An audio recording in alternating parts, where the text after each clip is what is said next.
government has approved a new power station near Hoo in Medway.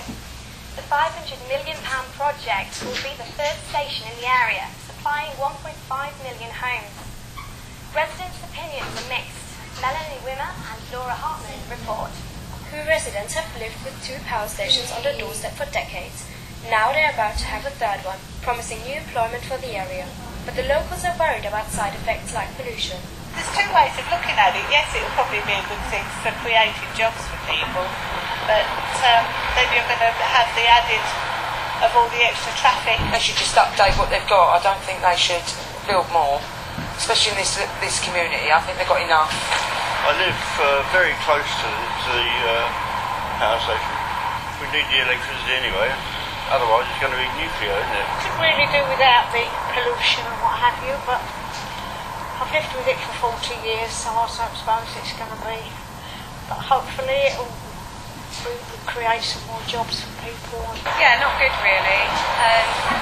It's already an eyesore as it is really, but I'd have to learn a little bit more about why it was being built and things like that. I think we've got like the highest rate of asthma around here, and my child gets a bit of seasonal asthma, and I do too. So I don't think that's going to help either, another one being built. So yeah, it does affect the environment. And this one is gas burning, which is supposed to be more environmentally friendly, so it's a step ahead. And you've got to work on the assumption that we must have power. And now we go live to our reporter Laura Hartman. Laura. Hi Nikki. Now that the plan has been approved, when will construction on the site start? Well, so far this remains pretty unclear. Scottish Power, the company who will run the station, has called the Minister's approval a major achievement and an important milestone, but now they first have to plan further development work over the next months, and once that's done they can actually decide how long it will take to build the site. The new power station is said to be carbon capture ready. What does this mean? Basically, this new concept tries to minimise the impact on the environment, so whenever fossil fuel is burned, carbon would normally be emitted into the atmosphere, but here the carbon is instead caught and set off through pipelines into depleted oil and gas fields in the North Sea. So essentially, the carbon will be trapped several miles below sea level, and they're using natural storage facilities there rather than man-made containers. And the procedure is called carbon capture and storage. It's already being used in Scotland and Norway. It does, however, take time to build the infrastructure needed for this, and the technology would only be used eventually after a few years. So there's also concern about what this will do to the oceans, because the effects are pretty unknown as of yet. And Damhead Creek 2 will be carbon capture ready once it's built, but it won't be actually using this facility yet. Why is another power station needed in the area? Well, the new station is supposed to create energy for 1.5 million homes. That's because the area around Hoo has been growing over the last years, and there is an increased need for energy in the area. So despite efforts to cut the energy consumption by making energy usage more efficient, with more and more people moving here, there is more demand. And this does seem a little like a step backwards, because they are moving to old energies rather than actually trying to make the use more efficient. We are now joined by Mark Reckless, Conservative MP for Rochester and Stroud. Good afternoon. Good afternoon. But first, we'll listen to what Steve Dorff from Kent Green Party has to say. The government's general energy policy is to look to yesterday's technologies to meet future needs.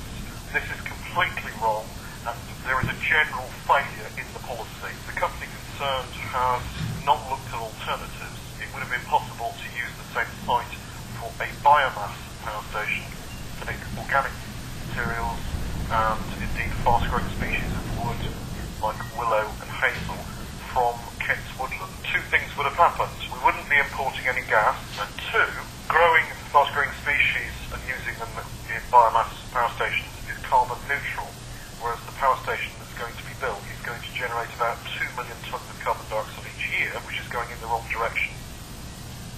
So reacting to that, how do you view the decision to build another power station in Medway? Well, I welcome this new gas-fired power station.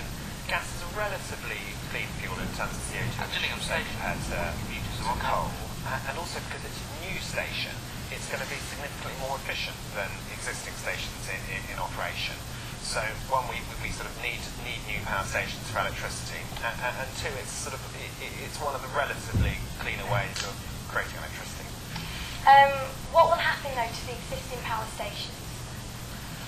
Well, this one is 1,000 megawatts, and there's one already there at 800 megawatts. My understanding is that's going to continue operating at least in the short term, and then the new station will allow increased capacity to serve the needs of households in Medway and the wider area. And why did the government go for a gas-fired plant, choosing old technology over greener alternatives?